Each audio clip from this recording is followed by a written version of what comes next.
तमाम गांव वाले कहते थे कि वहां रात को कुछ अजीब होता है, लेकिन किसी ने भी सच्चाई को मानने से इनकार कर दिया। एक छोटे से गांव में एक पुराने हवेली की बातें चर्चा में रहती थीं, जिसे भूतिया हवेली कहा जाता था। गांव के बच्चे रात को अपनी कहानियों में इस हवेली के बारे में बहुत डरावनी घटनाएं सुनते थे।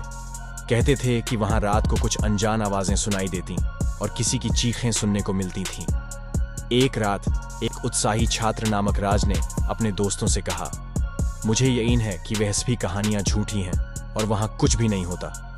मैं वहां जाकर दिखा दूंगा कि कोई भूत प्रेत नहीं होती। उस रात को राज ने अपने साथ कुछ दोस्तों को लेकर भूतिया हवेली की ओर बढ़ा। हवेली की छत छूने पर उन्होंने देखा कि हवेली का दरवाजा खुला है।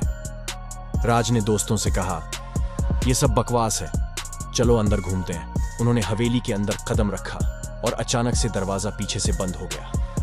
राज की सारी ताकत और हौसला एक साथ टूट गए। हवेली के अंदर अब अजीब आवाजें सुनाई देने लगीं और अंधकार में उन्हें लगा कि कोई अनजान ऊंची आवाज से चीख रहा है। राज ने देखा कि अंधकार से एक अनजान साया उनकी तरफ बढ़ रहा है। वह थम गए और देखा कि एक पुरानी महिला काले कपड़ों में उनकी तरफ मुस्कुराती हुई आ रही है। महिला ने कहा, तुम यहां कैसे आए हो? तुम्हें यहां नहीं रहना चाहिए। राज ने धीरे से कहा, मुझे माफ करें, हम यहां सिर्फ मजाक कर रहे थे, हम जा रहे हैं। महिला ने गुस्से से कहा, यहां मजाक नहीं करना चाहिए, यह स्थान भूतों का है और तुम्हें यहां से तुरंत निकलना चाहिए।